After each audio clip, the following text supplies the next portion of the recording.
Podtacular, the unofficial Halo Universe podcast, presents episode 882, Unreal News, recorded live on June 13th, 2024.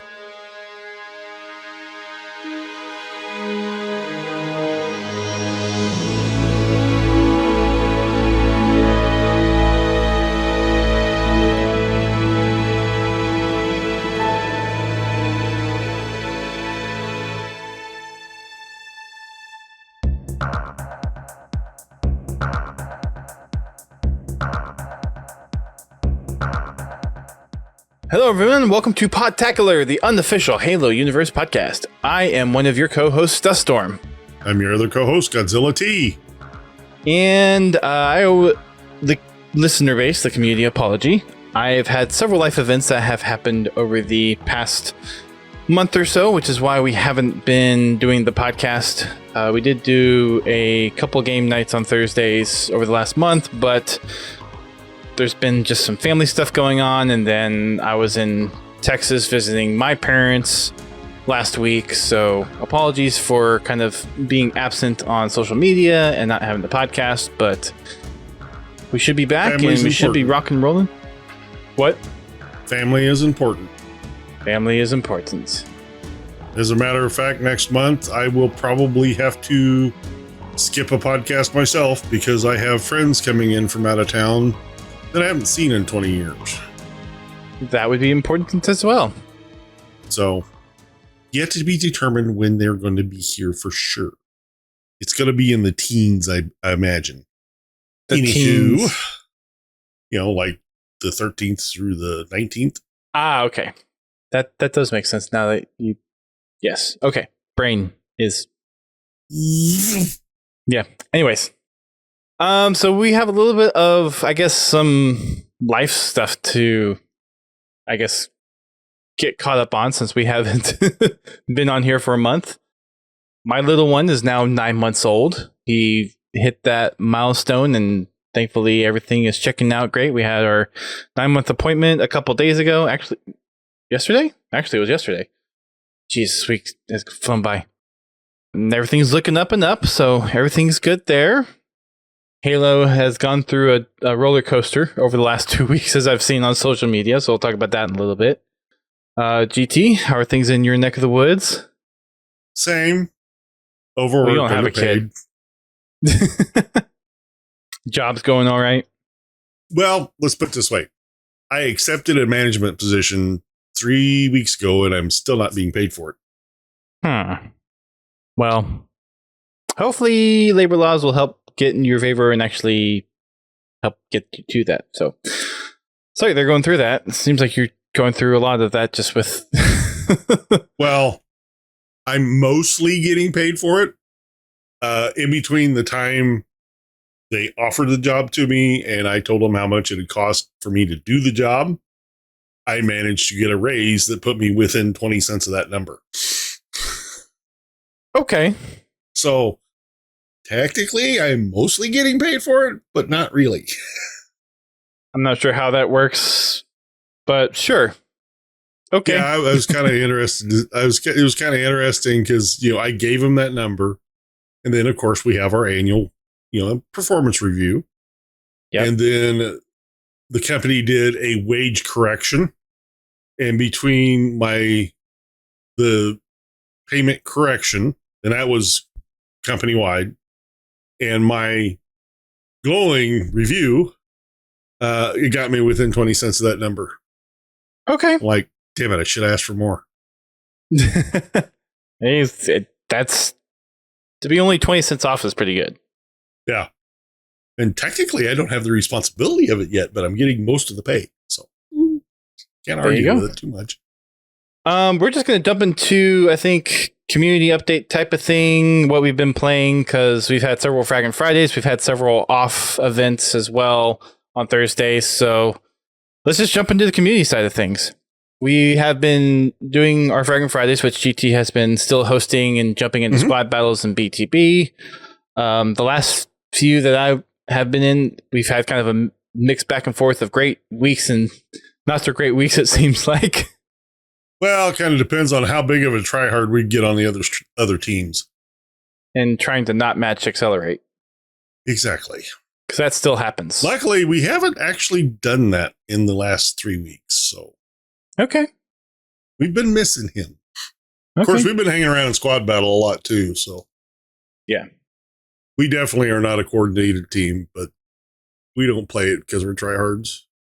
Oh, we should talk about that. Bobby just dipped into chat. I'm guessing he's listening to us while he's working. Bobby's been going on a tear with a tank. Yeah, he has been. What was that? I think there was one game where he almost went like 50 and 1 or 56 and 1 or something like that. Or I think he missed the perfection. I think he got killed at one point, but I think he was 56 and 1 for one of our big team games. Yeah. He pretty much lived in the tank the whole game. 76 and 1. I'm sorry. I was off by 20. Wonder if 20 is going to be a theme for this podcast. But Big Team has been nice with the refresh.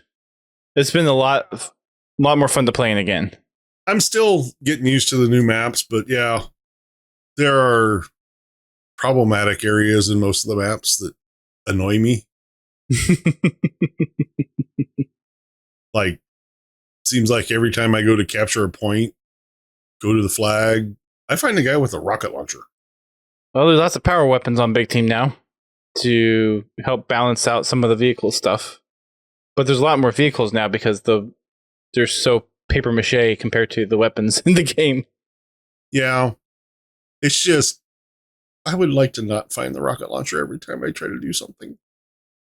Unless I'm the one picking it up, then that's okay. But I very rarely get to pick it up. Yeah. The vehicle combat's been great. It has a good feel to it. I mean, there's definitely the play for the vehicles and the power weapons. Like there's definitely a lot more of a grind for that, and there's a lot easier to steamroll, I feel like. Mm-hmm.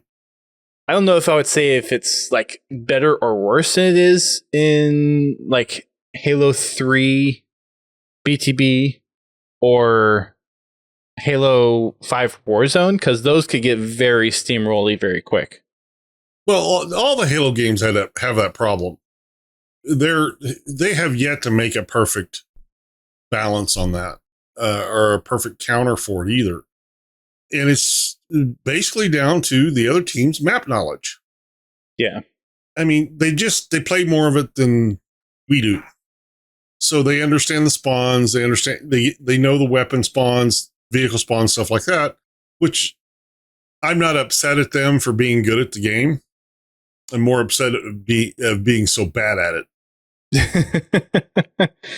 And with the new maps, it's just part of you're going to be facing against people that know the map better than you for some amount of time before you get accustomed to the map. So it's just part of the game. I mean, the bulk of the people we play in either squad battle or big team, they probably have a group of people that are there every week or every other day playing. I mean, we're there almost every week. They've learned the spawn times. They've learned the spawn locations, all that stuff, which, okay. And that's always been a part of Halo. And that's part of what makes Halo Halo is the predictability of it. And it's hard to counter that when you don't have the map knowledge. And I don't play the game enough to have that knowledge. I was just starting to get that knowledge with the old maps, and then they throw in all these new maps, and now I'm lost again. And I mean, with new content, that's just how it's going to be, right? Mm-hmm. Every time new maps are going to come in, there's going to be that learning curve. And while it is kind of a detriment a little bit at the beginning of it, after you get used to it, it's not that bad. Exactly, but it's that time frame of getting used to it. It gets really frustrating. It certainly does, yeah. I think for the game nights, though, it's been fun. Like, we've had a lot of good games going in, and it's just, I think for the most part, we occasionally get into the grind of things with some more well-coordinated teams than us. Oh, yeah. And when it comes to coordination, we suck. Well, something I've noticed about our group is everyone seems to overreact to things and get really like uptight about things and like I know we're not competitive players. We're obviously just there to have a good time, hanging with friends and all that stuff. But it's like everyone gets so worked up when something doesn't go their way. Like you and Bobby get so loud whenever something happens, and it's like temper it down if you. And like I've had the same issue. Like I've realized that whenever I've played, that if I get really involved or something, or like really enraged by something, I start to mess up. So I've learned to kind of like mellow out a little bit, and my gameplay has gotten a lot better in Infinite because of it.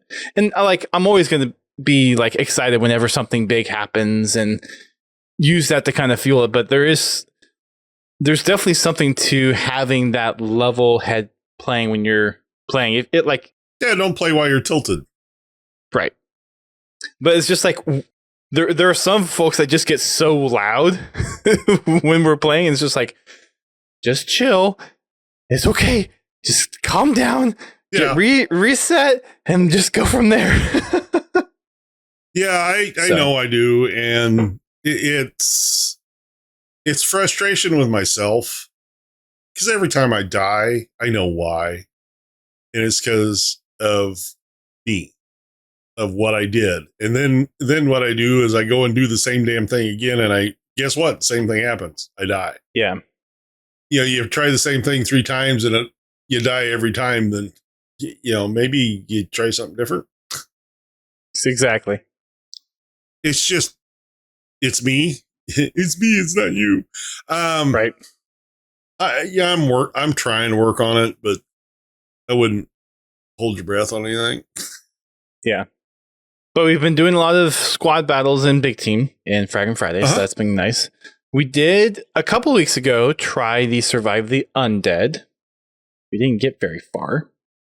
It was me, Ace joined at one point. I think Bobby was in there, and I forget. Mm-hmm. I think it was, did they go by Seneca?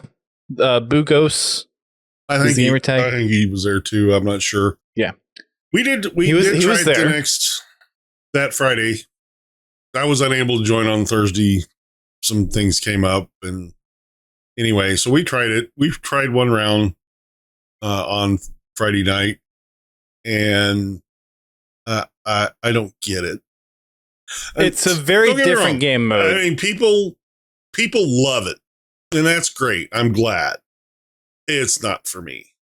Yeah, so Halo has. There's just too much stuff to manage while you're trying to fight enemies.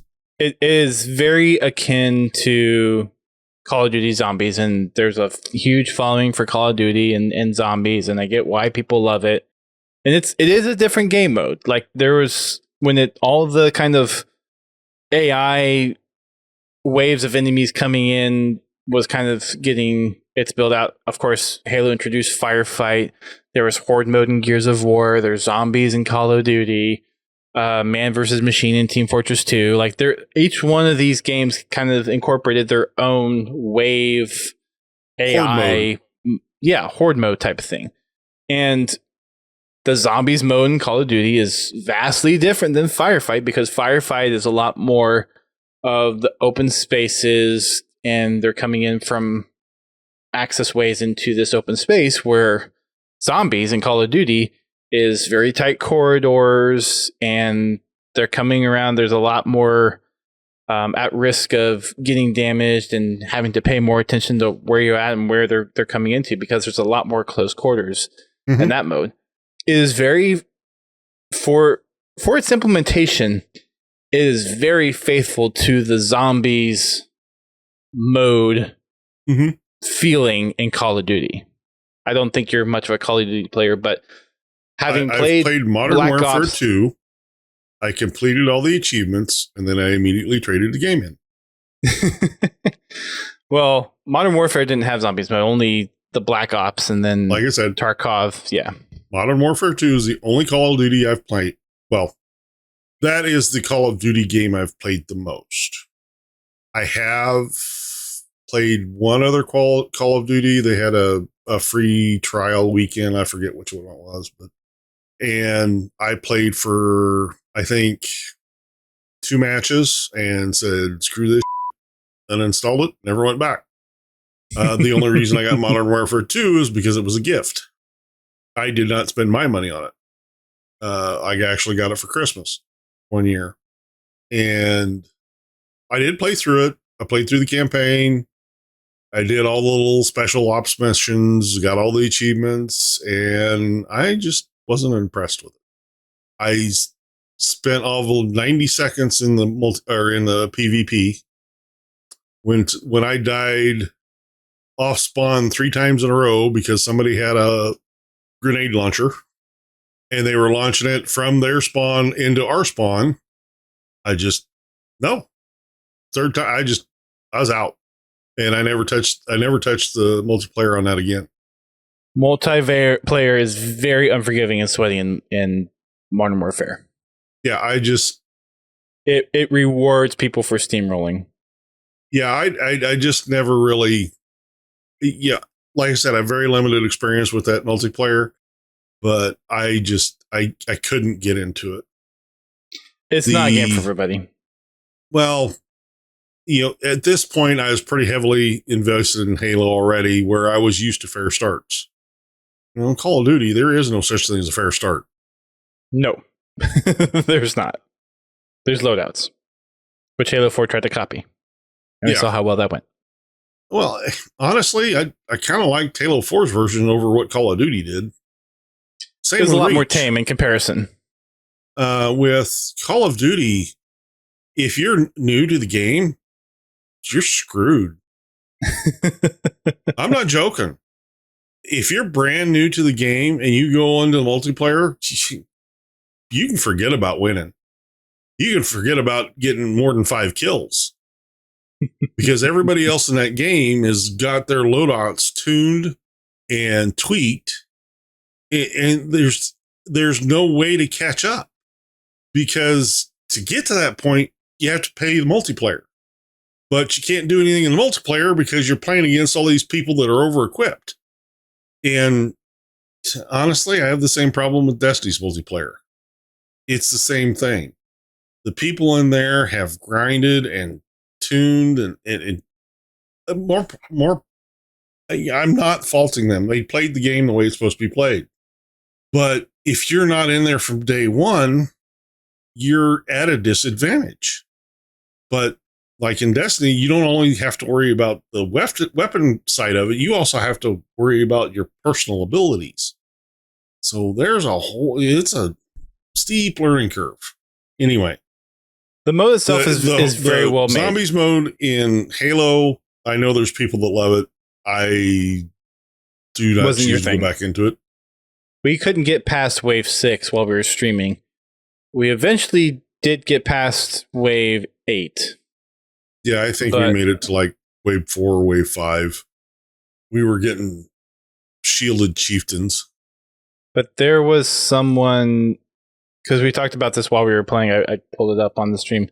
Someone got to like Wave 60-something or 70-something after playing for 4.5 hours.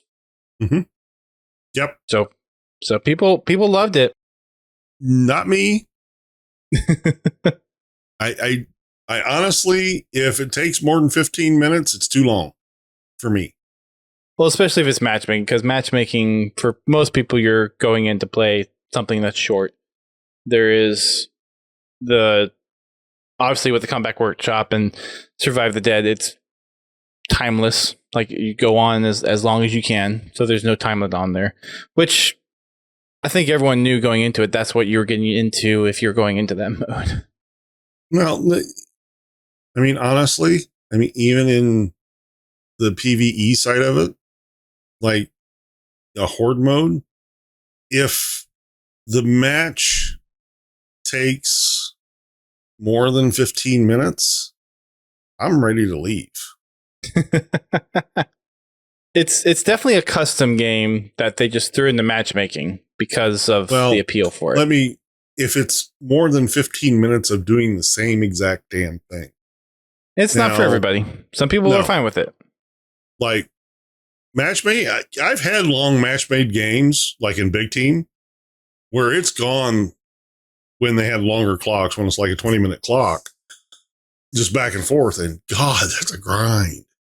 I mean, even now, if it goes till time in a big team BTB game, oh my God, I'm like wiped. But it's just the reason it keeps me, because it keeps changing. When you're doing a zombies match, it's the same damn thing over and over again. They come through the same damn windows. You have the same weapons. They just get tougher to kill. Yep. You have to use those points very well. Yeah. Anyway. Yeah. On to the next thing. I would like to try it with a larger party at some point if we ever get a party big enough and we have a custom night. In the matchmade version. In the matchmade version. I'm sure for the custom version, you could probably do like 8 or something like that. I would like to see, this is just me personally, because they did make updates to their Battle Royale mode. I'd like to see that come to possibly the combat workshop for matchmaking at some point. We did try that a couple weeks ago. We played their updated mode and maps, and we had a lot of fun with it. I don't remember if that was a Fraggin' Friday and then we transitioned over to that. I think it was. And apparently when you given me the lobby, it changed to open lobby. So we actually had randoms coming in throughout the time that we were playing. And it was a lot of fun. Yeah, for some of the people that play with us, unfortunately, for some reason, even if I invite them, they still can't join. So I have to open the lobby so they can join. Just remember to close it before I pass it off. That's all right. I mean, something like that. Customs, it made it fun. Something like that, having randoms jump in, probably would make it even more fun. It was a lot of fun. Not a game mode I would join, but that's just me. Loot box type thing, or like the randomized weapon crates now. I don't know how that works with the scripting. I haven't gotten to check, but whatever they've done to make that work now, which is also what they used in the Survive the Undead mode that was in matchmaking, makes everything seem a lot more seamless. It's a lot better than it was with I think before, where they kind of had just stagnant code to do that. And the way they have the rings now, where it's basically like the last Spartan standing rings that close in on certain areas. And I do think it's a little bit more random now, where it was kind of preset before. And I don't think the actual like collapsing of the rings was done very well or very stable in previous iterations. But I think with, I guess, the improvements that have come to Forge and all the things that they've added, it's just gotten a lot better. And that experience overall has just been really refined. And the Forge Falcons have done such a good job with it. And I tried to reach out to them on Twitter. I'll see if I can reach out to them a different way. But I'd really like to have them on to talk to them about how they've done it. Because zombies in Battle Royale are definitely some of the beloved game modes within just gaming in general.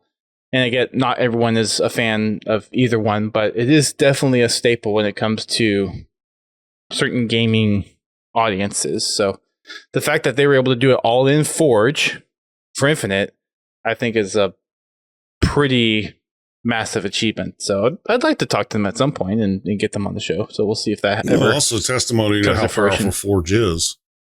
Yeah, definitely. And it's just, yeah, Customs has actually been kind of fun to jump into after Fraggin' Friday and doing all the matchmaking stuff. So I've been going and looking at community content and drumming things up, and people seem to be enjoying it. I wish I had more time to host a Customs night like on another day of the week, but having a kid, working 2 jobs, having a life just doesn't afford for that. So maybe once a month or something, could host something extra and do a Customs night. I'd like to do an MCC night every once in a while, maybe do a Halo 5 night every once in a while. But yeah, we got a lot of news to catch up on, and I don't think we'll get through all of it tonight. We'll at least try to touch on as much as we can. But the latest operation has hit Halo Infinite. We have Tenrai 4, which brings along with it the Match Composer, which has been a highly requested feature because of its success in MCC. Its implementation is definitely... Don't like it. You what? don't like it. Yeah. It's rough. It's too cumbersome to use. The UI in Halo Infinite is probably one of the worst Halo game UIs out of all Halo games. Now, the MCC Match Composer, I love. It works great. It's easy to use. Infinite's just, this is, before I didn't mind the UI because it worked for what we had. And it actually worked very well for what we had. But now that they're trying to customize how you search for a game, honestly, that first page just needs to go away. Bring up a screen similar to what MCC has. You check the boxes of what you want to play, how many players you want to play with. It works. And it's simple. I just don't think the UI can support it. There have been a lot of discussions that we've had as the Forerunners, and we're like, can you do this? And you can do this? And they're just like, can't do it with the UI and how it's coded. Like I said, I don't know what the limitations of the UI are. It's rough. It's definitely rough. But I was really hoping for something more than what we got. At least there's something. I mean, I haven't had a chance to go and try it myself because I was on vacation for the last week and a half. I said I'm not complaining about having it. It's just the implementation of it could be better. It literally took me 5 minutes to figure out where they put the Husky Raid and the Super Fiesta. Yeah, I'm not gonna have fun going to search through that whole thing just because Husky Raid is my one game for the day. Mm-hmm. Or if I need a quick victory or something, let's just hop into Husky Raid and do it. At least it's something. Yeah, maybe they can improve on it. Like maybe this was just like, okay, let's at least just get out there and they can improve on it later down the road. I don't know. It's like, I go in the way I have it, there is 47 options in that playlist. Yeah. 47. There's a lot. You have to go and uncheck every single one that you do not want to be included in search. And there is no uncheck all. That would be that would have been a nice one to have. If they can make any change to the UI to support, it would be a deselect all and let someone select one by one what they want. Right. That would be the best. Because to go through and push the button 46 times just so you get the one match you were actually looking for, and every time you go in there, you have to do that. It's just not the most fun thing to do. Not the easiest to work with, for sure. We do have Juggernaut, which is a Forge created mode, but at least it's in there, and I believe it's in matchmaking now. Mm-hmm. It looks like it's not the same Juggernaut that's been in the game files or that's been data mined in Halo Infinite, so I don't know if this is a replacement or what, but hey, it's in there, and it seems like fans of Juggernaut are enjoying it. I said I'd be interested in trying it out. I always had fun with Juggernaut and Reach. Yeah, and Halo 2 was fun as well. And then there are 4 ranked playlists within the Match Composer. There's Ranked Arena, Doubles, Slayer, and Tactical, which is a swap between SWAT and Snipers, I think every week or every other week. So they're still ranked in there for those that are wanting your ranked experience for matchmaking. Armors, I don't really care about anymore. I think the shop and the way that Halo Infinite does its microtransactions has just burned me. I'm just not that excited. Like, I'm still trying to go for the hero rank to get the Master Chief armor. That's really the only one I'm interested in anymore. Like, I really don't care that much for customization anymore. It's just a sour taste in my mouth with how they've implemented it for Infinite. Something that Bobby actually informed me of is that you can actually go into your customizer, and for things that were in the store, you can select those items and buy them without having to actually go in the store because they're not in the store. Doesn't work for everything. Works for most things, though. So Interesting. if there is a charm or something like that, go into your customizer and pick that charm, and there may be a purchase option for it. Interesting. I'll have to go check that out. Other than the pricing, which is outrageous, I think that would have been a better implementation of the store than anything. Just get rid of the store altogether and just put it in your customizer. And that's more akin to the reach model of how you just go into and you scroll to it. If you don't have it unlocked, you can pay to have it unlocked. Then you have your item. Once it's in there, 343 never has to touch it again. I think that would have been a better implementation than the store. The only thing with that is the store is what has proven successful for games that have had this kind of system. Well, like Point Blank, that's what developers have implemented. That's what's sold well with consumers. That it sucks that it is that way because we are the vocal minority that don't like it. But the customization window, the store, and just had it all in one spot. Because now you've got everybody scrolling through everything that's available saying, ooh, I like that. Ooh, I like that. Ooh, I like that. Not this very narrow, limited selection that they have in the store. Yeah, because then you could buy anything you want whenever. Right. But then they can't capitalize on the FOMO, which is what encourages people to buy stuff anyways. It's a predatory tactic. And unfortunately, it's what has proven successful. And Microsoft and 343 and corporations, they need to make money, so they're going to use those tactics to their advantage. Well, it's a legitimate tactic, but by doing that, you're also not hitting the guy that's an impulse buyer. And I guarantee you, impulse buyers outweigh the FOMO buyers. The guy that sees something, ooh, that's neat, ooh, click. Impulse buying is the number one marketing tool out there. Every store does it. And I mean, every store does it. All that stuff on the end caps when you go to the grocery store, guess what that is? That's an impulse buy. Guess why that stuff's there? Because it's an impulse buy. Ooh, candy bar. Ooh, popcorn. Exactly. Ooh, laundry detergent. detergent. Stuff is placed there for a reason. Those people walk by all the big displays, like the store in Halo Infinite, the big shiny glitzy displays. But I guarantee you, every one of them will grab something off them gondolas right next to the checkout. It's good good that I'm diabetic because that's where they put all the candy, so I can't have it anyway. So anyway, you make a good point.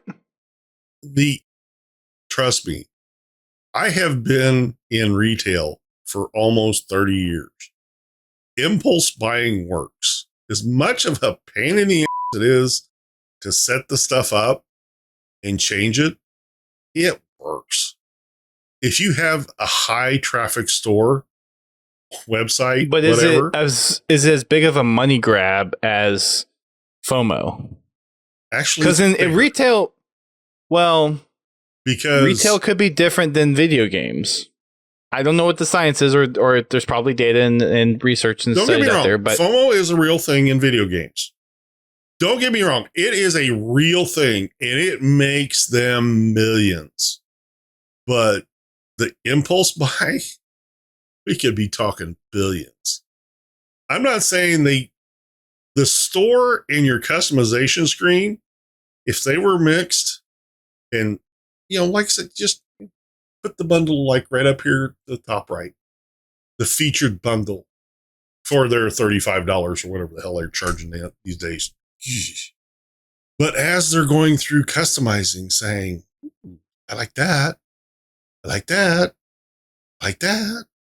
It'd be interesting. One of the biggest things that ever happened to music, and this is music, so this is a little different game, but when you were able to buy a song for 99 cents. Yeah, you could buy the single piece. Buy a song for 99 cents. That did make the music industries billions of dollars. Except now it's 129 or 149 depending on the song. Still. But if you look at, it's $1.50. Who's going to blink at $1.50? Yeah. I'm going to blink at $35. I guarantee you. If some of this stuff was $1.50, I might even buy it. Yeah. If I could buy one item for $1.50 instead of having to buy a whole freaking armor pack for $35 because I want one weapon skin, I'm sure the number that they sell makes up for the number they don't sell. But think about how many numbers they could sell if people could just buy the things they want. I mean, the prices are high, which means someone's buying them. I'm not saying people aren't buying them. But when you do that, you lock yourself into a small majority of the community. Now, granted, a small majority can make you some serious money. I'm not saying they can't. But you're limiting your market. Now, that's an interesting point. If that the Halo you've got, if you had more items like that were under $2, if they were under $2 and I can go and pick and choose what specifically I want, then yeah, exactly. But the fact is that they're not honestly, $2. They're $7. They're $12. Exactly. They're $30. Exactly. Like, I don't got that kind of money. So you I bought my little Halo ring effect, and that was it. Yeah. That was it. He bought one. And did that Halo cost them $7 to make? No, it probably cost them 75 cents. Well, to pay the artist, it probably took more like a few $100s because of the time to actually make it and make sure it fits. I meant of the money they made off the transactions. Of how many of those Halos they sold, 75 cents of that probably actually went to actually pay for making it. Yeah, in the grand scheme of things, probably less. Yeah, it probably cost them $1,000. But when you make $100,000 off of it, okay. Well, that's the whole free-to-play model to begin with. Mm-hmm. And don't get me wrong, I enjoy the free-to-play model, and the way Infinite has done it. If you want to spend money in the store, go right ahead. I do not have to spend money in the store to enjoy the game. Halo 5's implementation was acceptable, other than the loot box approach. Was not happy about that. But at least in most cases, like in the customization side of it, you only had to unlock it once.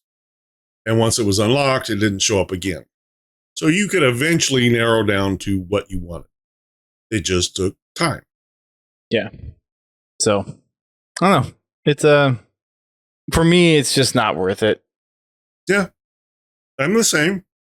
Will they, any of them, even if they were listening to the podcast, would they make any suggestions like that? No, they won't. Because they're not the ones making the decisions on the stores. They're just providing the content. But yeah. Anyway, I hope the next game is better in that regard. It won't be. We'll see. Microsoft just showed their hand. Be. It depends on how, who knows when the next game's coming out. We'll see if the gaming industry changes on that. It could. Too much money's being made. Don't knock until we see it, man. Just it's going to take millions and millions of people to stop spending money. It's not going to happen. Short of legal action, it is not going to change because they're making way too much money. If they're making money off of the silent majority, then I guess they have something. My only hope is that the next game has a good story. It's the only thing I'm looking for. I mean, I want the multiplayer to be good too. I just don't customization is ancillary. The next game, I probably won't even touch the multiplayer. Really? Because I'm getting to the point where it doesn't bring near the enjoyment that it used to. And honestly, across the board, video games don't bring the enjoyment they used to. I just finished the Destiny story. Other than the ending cutscene, it was a waste of money, in my opinion. That's unfortunate. I hope and I pray that the next Halo game has a good story, a compelling story. I wanted to see Infinite's story to continue because it has so much potential, and they did such a good job on it. They did a really good job of telling the story and cleaning up the mess they had before. And that was even before I started reading the extended fiction in the books, which it does so much to enhance Infinite's story. Not required by any means. It's not required, but it makes the nuances of Infinite's story so much deeper. Yeah. And I know there's a lot of folks out there that wanted to see more of what they did with the campaign of Infinite. I thought for what it was and just trying to introduce it, it did a pretty good job. Yeah, there's a lot of history on it based on the extended fiction, and a lot of the lore nerds are upset that they didn't get more of it, but you gotta understand, not everyone knows all that tiny stuff. You can't dive into that for 90% of the people playing Halo. You can drop hints. Good. I thought they did well. They did good. There was enough in there, being a lore nerd, that I'm like, I know where that's from. But it wasn't distracting from the existing story. Small note, I have 3 chapters left in Divine Wind. The stuff they've put out since Infinite that relates to Infinite, there were hints in the campaign about these books. There are stories there that are told about things you see in Infinite that just blow your mind. They did a great job on the story. I just hope the next one is just as good. Honestly, on the multiplayer, I don't even know if I'm going to play it. I'm not even sure that I'm actually going to purchase the next Halo game. Just Game Pass it. If you're still Game Pass at that point, or rent it, or borrow it. I might borrow it from someone, or I might. If it's not all digital by that point, I might. Well, it's all digital anyway. All the disc is a key. It doesn't have, right. It only has 80% of the game on the disc, or 60% of the game on the disc. It downloads the rest of it. Right. You know what they should do for like collector's edition stuff is just make the disc a really nice, beautiful piece, and just have it be a little 20 meg file. That's the key on the game. It's like, okay, here you go. Here's the launch. Here's the key to get you into the store and download it. And it's like, okay, you need to check that you have the disc. Okay, but make it a nice little pretty collector's disc or something like that. I would just like to see them or heck, USB back. Keys. Or it'd be interesting. Statues. That's what I want. I want the collector's editions to have statues. Statues would be nice. It would have been cool to have the broken Zeta Halo ring as a statue. Exactly. For collector's edition. This is why I buy the collector's editions. These boxes. And what's in them. And I don't even have them all up here. I got rest of them are down in a closet downstairs. Because I have no place to put them. Which I'm working on. Once I get my office cleaned up, I plan on kind of stacking them on either side of me. But that's why I buy the limited edition stuff. It's because of the statues. Because the statues have always been cool. Not to mention the boxes are freaking fabulous. They are nice boxes. I mean, I got the Halo 5 one over there. I got a Halo box. I got a Halo crate. Literally. That had stuff in it. Still has stuff in it because the statue's still in it. It's like I don't place to put the statue. Gotta find a place for that at some point. Well, you see the extent of my shelving behind me. That is it. In my entire place, that is it. Mine's over there. Yeah. Which I plan to put a shelf behind here at some point and actually put some Halo paraphernalia up there. And we're gonna get rid of your health bar. It'll be a updated, modified health bar. Okay. And there's Govee lights to go with it. I gotta figure out how to do that in the stream. Anyway, I've got Govee lights to go with it too. Yay!